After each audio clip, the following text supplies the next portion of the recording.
Today and every day, the American people must make decisions on which their whole survival may depend. To make sound decisions, the people must be informed. For this, they depend on the nation's free press. How well is the nation's press doing its essential job? The people have a right to know the truth. They have a responsibility to ask.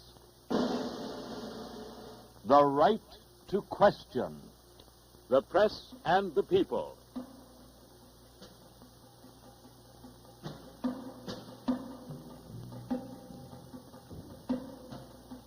As moderator from Harvard University, the winner of the Peabody Award for Television and Radio Journalism and the Lauterbach Award for Outstanding Contribution in the field of civil liberties, Mr. Louis Lyons. Our guest is America's foremost television journalist. No reporter has penetrated more deeply into the forces that move our world or has had a greater personal impact upon our people than Edward R. Murrow of the Columbia Broadcasting System. Mr. Murrow says this about television today, and I quote, "Surely we shall pay for using this most powerful instrument of communications to insulate the citizenry from the hard and demanding realities which must be faced if we are to survive." His See It Now programs, which range searchingly over the great issues of our time, are television's documentary classics. And his recent treatment of the school desegregation crisis in Virginia was the best, perhaps the only, nationally televised program which has attacked the highly explosive issue of integration. Well, Mr. Murrow, certainly you, in dealing with news and in your documentary programs, have dealt with the burning realities, and yet you say that television tends to insulate us from the grim facts of our times. Won't you explain that? Mr. Lyons, may I say, first of all, that I would be much more comfortable on your side of the desk asking the questions than here attempting to answer them.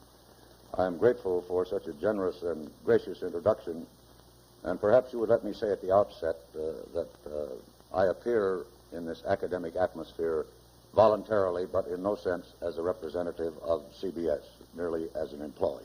We take you on any terms. Appreciate it. You are quite right in saying that I have been most fortunate in having an opportunity to do documentaries. The quotation that was used a moment ago was from a little speech I made to a professional group in Chicago.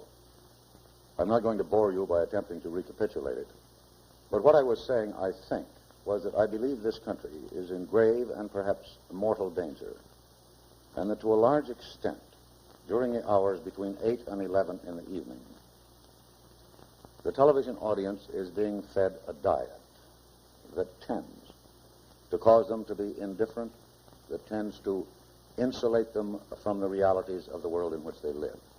I do not believe that this can be solved merely by the networks or merely by the sponsors. I have nothing against westerns or quiz shows. I merely was contending that the program structure is in some degree in imbalance, and that during peak listening times there should be more attention to serious subjects. You mentioned the piece we did on Norfolk. I am happy to report that that one went in peak evening time. Yes, indeed. We were all impressed with what you said in Chicago, Mr. Murrow, and I'm sure we want to inquire of you as to how inevitable is this lack that you feel, and which certainly concerns us all. Well, to begin somewhere, what would you say are some of the serious omissions in television coverage of these great facts of our time? Well, I would think at the outset, Mr. Lyons, that most of the meaningful programming is done in what has come to be called the intellectual ghetto on Sunday afternoons. This is a time when many people find it inconvenient to view television. When the football game is on. True, and when the children are at home. Yes. I would think, in addition to that, that there is very little done in the area of searching examinations of our foreign policy, very little in the way of a critical examination of the state of education in this country. In short, very little is done to reflect, to use television as a mirror to hold behind the events of the day. And so far as I am concerned, it doesn't matter to me in the least whether what is reflected is a picture of bigotry, of intolerance, of indifference, or great high achievement. The So that we important thing understand. is that the mirror should be there. Yes, sir. Yes, I understand. Well, sir, certainly millions of Americans have been disappointed that your great See It Now series is no longer on television. And as to whether it is because this is just too costly that that kind of show can't be continued. I'm not sure I can give you an answer as to why it was removed. I do not believe it was primarily financial. The program that, in a sense, has replaced it, Small World, is almost as expensive as See It Now. I suppose you could even have kept the same title. We certainly are seeing some things very immediately on that. Well, people must remember your extraordinary interview with Dr. Oppenheimer and that program on atomic energy, which included the interview with Admiral Rickover. Now, without knowing anything about this, except as a kibitzer, I assume it takes enormous preparation, a great staff of technicians, great cost. Would you tell us a little about what it means to put on? Well, sir, it takes not only preparation and cost, but I think also a degree of flexibility. You mentioned the interview with Professor Oppenheimer. Yeah. I went down to the Institute for Advanced Studies with my colleague, determined to do the impossible, namely to do a television program on the Institute as such. We shot a fair amount of film, and as you know, down there, every time you open a door, you encounter a Nobel Prize winner. Most of them I was unable to understand, and I was becoming very discouraged. Went in and sat down with Professor Oppenheimer with no advance warning, no submission of questions in advance. We sat and talked for an hour, came back and developed the film, and decided that there we had it, rather than attempting to do the entire Institute. You mentioned the program on peacetime uses of atomic energy. There we learned a lesson, because in our ignorance and inexperience, we thought we would really use this television medium. So we shot, I think it was 2,800 coal cars in a single switching yard. And then we shot a film of a simulated block of enriched uranium alongside a typewriter to give the comparative size. This uranium was the equivalent in fission power of the power of the 2,800 coal cars. And we thought, now this will really demonstrate it, you see. Immediately afterwards, we did a 10-minute interview with Admiral Hyman Rickover. And as nearly as we could discover, no one really saw our coal cars or our little block of simulated uranium. Admiral Rickover, yes, they remembered, for the simple reason that here was a man who, one, knew what he was talking about, two, had a fire in his belly about it, and three, was able to communicate. And I think one thing at least we have learned out of television, and that is that there is no substitute for a good picture of a man who is talking with conviction and with knowledge of his subject. And you certainly have learned how to dramatize and personalize great issues to us, as in the case of the Oppenheimer and Rickover interviews. I hope we are learning. Well, now your special report on Africa was another great picture, I'm sure, is remembered. This dealt, among other things, with the aspirations of the Negroes and the way they're treated in Africa. I wondered to what extent that encountered any banning in the South here. No None. problem? None. Problem? We had a similar experience. About 2 years ago, we did a piece on Clinton, Tennessee. We ran it on a closed circuit 4 or 5 days before the program was to be presented on the network. Not a single southern station refused to carry the program, and in fact, 2 southern stations that had not been ordered saw it on the closed circuit and decided to carry it voluntarily and for no fee. Yes. Well, now, just the other day, January 21, you did this program on the last class of 1959. That is the closed schools of Norfolk, Virginia. Pretty soon to have got complete reaction, but what sort of reaction? In the South particularly? Well, it's a little early to tell what the reaction was in the South, but as an old and experienced and much wiser journalist than I am, you would agree, I think, Mr. Lyons, that the real test of a program or a piece in print is whether the people involved, those who live there, believe it to have been a fair count, not distorted. And I am told that both newspapers in Norfolk regarded that program as being just that, and that many of the participants were quoted as saying that we gave both sides of the question, which was our purpose. Well, you must feel happy about that reaction down in the newspapers, Mr. Murrow. Well, in this same week, you did an extraordinary program, The Business of Sex, tackling a subject which is not much tackled in the press, or to say nothing of this more intimate medium of television. I noticed that the television critics dealt with this admiringly as to your success in treating it. I noticed also that the police in New York seem to think you ought to join the police force and follow up. Well, as to what kind of reaction you get from that? Well, not a massive reaction from that one, which was a radio program. And as you know, in the newspaper world, frequently when you deal with sex, you say it is a sociological study. Well, we rather regarded this as a sociological study, and I was somewhat surprised, I must confess, when the police regarded it as a matter for sustained examination and possible criminal action. I think I would be safe in saying that we did not reveal anything in that program that was not already known to the police force of New York. Well, you speak of sociology. I remember when Adolph Ochs was alive as the great publisher of the New York Times, he was once cited for the extent to which the Times covered a sex trial. And Mr. Ochs said, "Oh, but you don't understand. In the Times, it's sociology." It does make a difference how such a subject is tackled, and I think that was one reaction to this program as you handled it, Mr. Murrow. It also raises this kind of question as to the extent to which our tastes and modes are changing. Now, when James Reston was on this program a little while ago, we were talking about the problem of covering government politics in Washington. He said the pace of our own history is moving so fast that is one of the chief problems of reporting. You must encounter that. I would agree with that, I think, Mr. Lyons, but I think there is an attendant problem which concerns me. I have no confidence in the field of print, but it concerns me in regard to television. And that is not so much rushing to keep up with current events,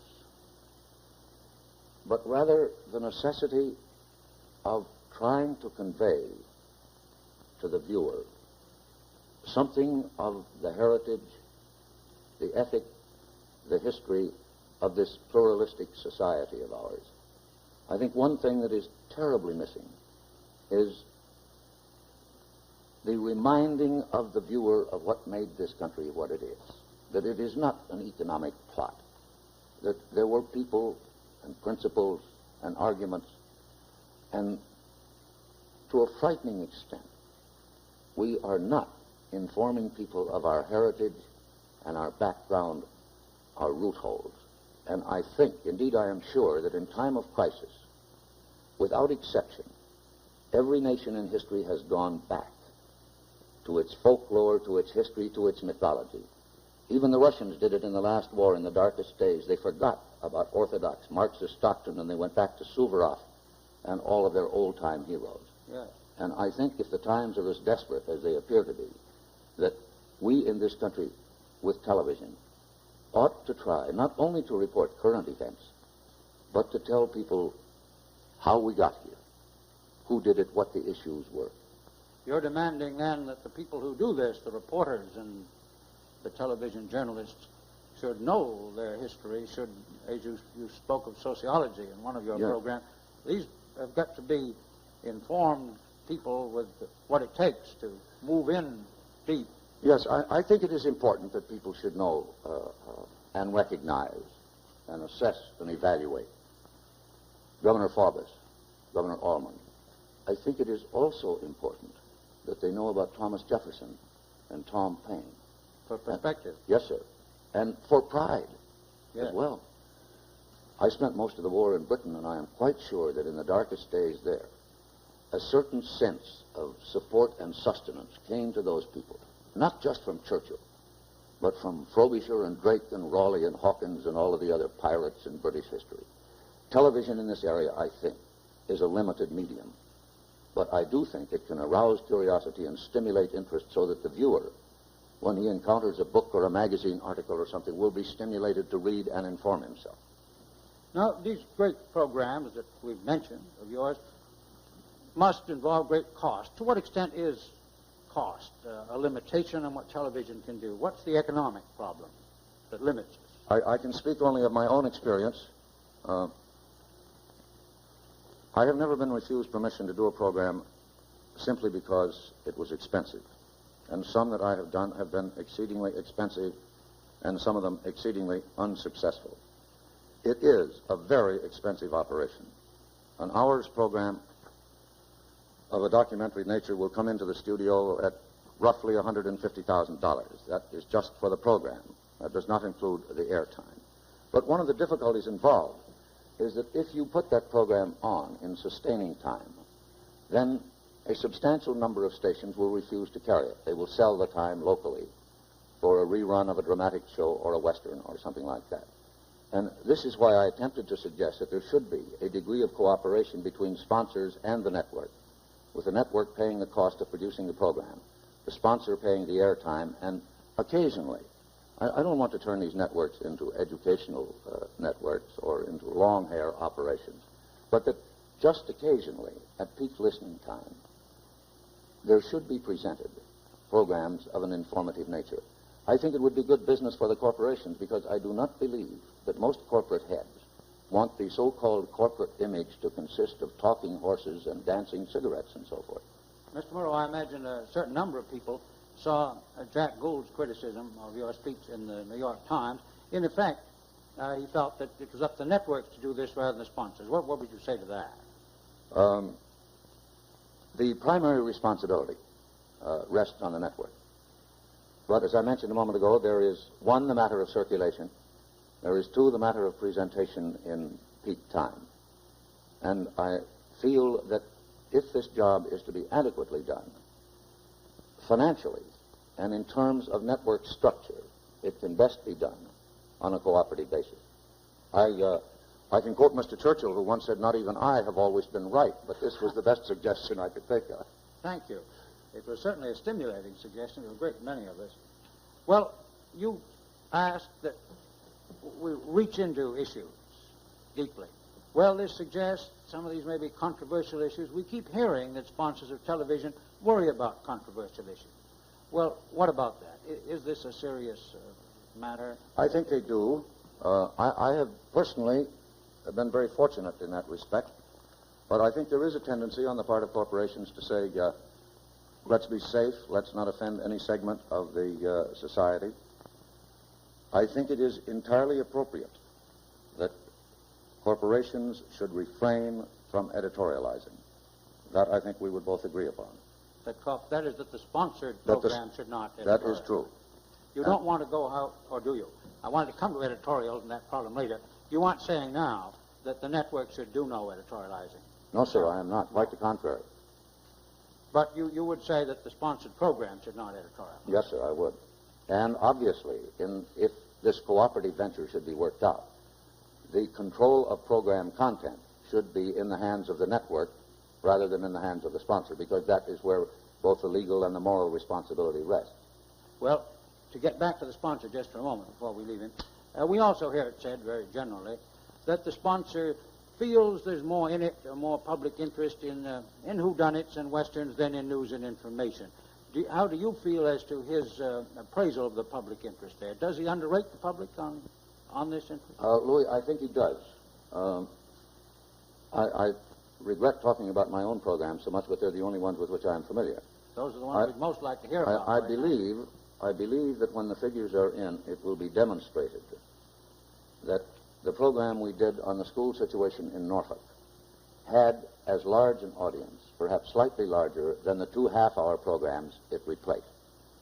I am entirely persuaded that there is an audience for more serious and informative programs, provided they be well done, with some attention to showmanship and proper dramatic presentation. Well, Mr. Murrow, networks seem to get the criticism for any omission in dealing with great public events, but I'm sure that very often the networks provide programs that the local stations don't use. You may be surprised to know that on 2 of your programs of greatest interest to us, when President Pusey was the new president of Harvard and you interviewed him, and then when Robert Frost, who lives in Cambridge, was interviewed by you, we read about these in the New York papers. You could not see them in Boston. How much of that kind of experience? Well, a fair amount. I don't know how widespread it is, but certainly that is true, that frequently, programs of valuable content produced, financed by the network, are not carried by local stations because they can sell that time to their own profit. Well, many times on this program, the great core of CBS foreign correspondents have been mentioned with admiration, and yet they come through to us, you know, a snatch from Schönbrunn in Paris, or 2 minutes, or a minute from Kendrick in London. Well, is it at all conceivable that we might get them periodically, half-hour reviews from Berlin this time, Moscow, and other? Is that beyond the economics of this business? I'm not sure it is. One thing you know from experience, every foreign correspondent, whether he's working for print, radio, or television, is always frustrated. He always wants exposure and an opportunity to tell his story. And yet your men do a terrific business. It must be a highly developed art to condense into these 2.5 minutes, really a crystallization. Yes, I think they do. Only thing is, could we get more? I think I will have to refer that question, Professor Lyons, to the management of CBS. I have no control over that. Well, you have said that the 5-minute news program Yes. just isn't a real news program. I certainly have. Well, the problem here is time and the cost of time, I suppose. Well, it's only partly that. Well, you certainly have the talent. We have. It is not being utilized as well as it might be. Well, what about radio, Mr. Murrow? Now, I think of radio as something which doesn't cost so much, and there's more time and more leisurely to study. Well, has radio been overwhelmed by this more dramatic television medium? What's the chance that in radio we may get more of this? We just view at 7:45 every night. I would think rather good. I would hope that radio would seize the opportunity to do what it does best, and that is not only to tell what happened and where it happened and why, but something of the consequences that may be expected to flow from a given set of events. For example, due to the limitations of the instrument, if Konrad Adenauer arrives at Idlewild, on television he is going to get 25 seconds, and he will come down the ramp and say, I hope for fruitful discussions in Washington and so forth. This is the night for radio to take itself a good 15-minute period and do a profile of this man, some of his political problems, and some of the importance of the position that Germany occupies in the heartland of Europe. This is the sort of thing that radio can do that television cannot, partly because it hasn't the pictures and partly because the time is too expensive. Won't you just go on and say a little more of the things radio could do that television can't, that radio has time for, that you'd like to see done on radio? Well, radio, to me, so far as news is concerned, and this is perhaps heresy, is a more satisfying instrument than television. The reason for that being that I would contend that most news consists of ideas in one form or another. I find it very difficult to translate ideas into words for radio, and frequently impossible to translate them into pictures for television. I think there is an enormous job to be done by radio in reporting this country to itself. I think the absence of regionalism in this country is deplorable.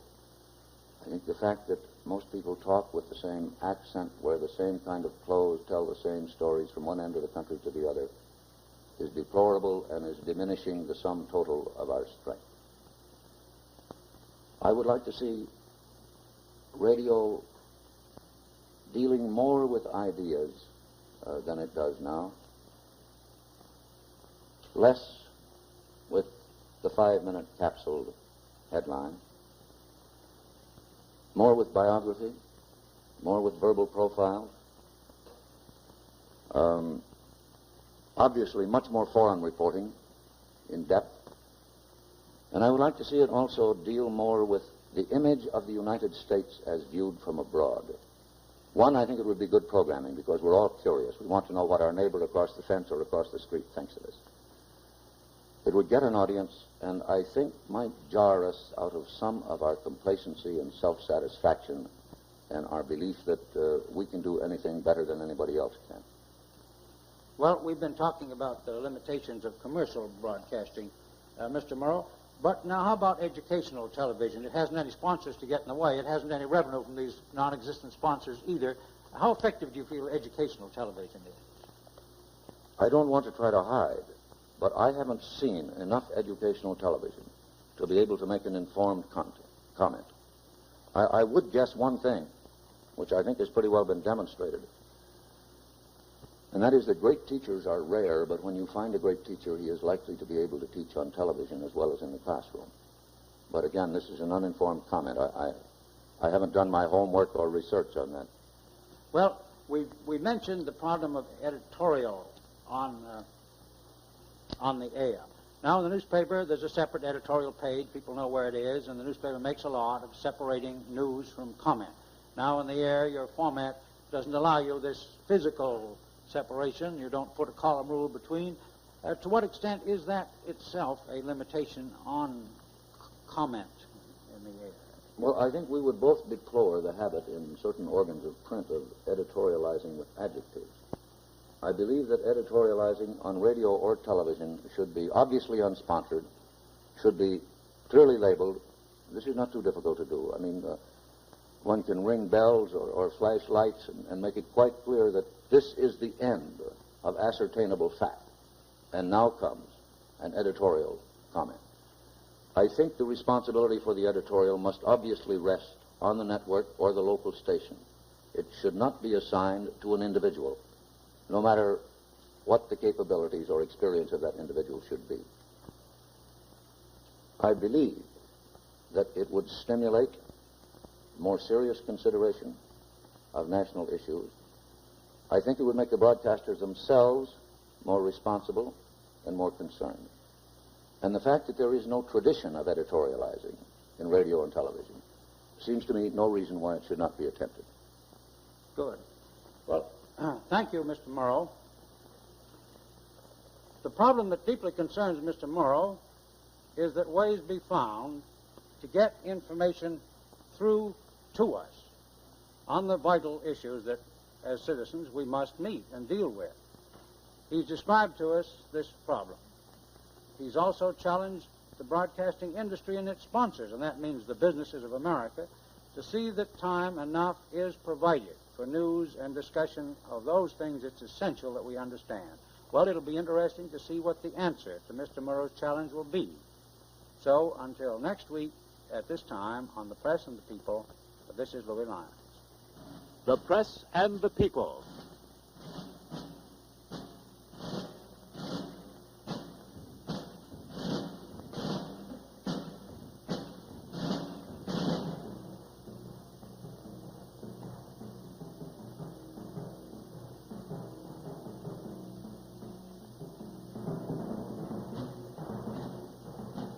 Mr. Lyons' guest was Edward R. Murrow of the Columbia Broadcasting System.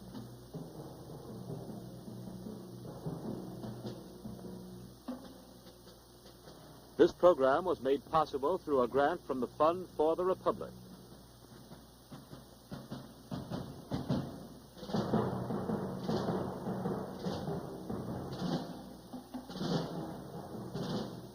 Transcripts of this program are available at no charge by writing to Box 2584, Grand Central Station, New York 17, New York.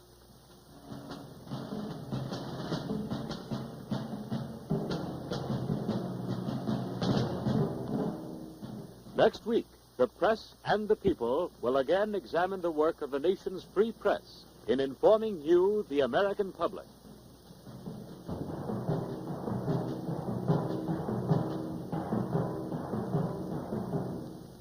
The Press and the People.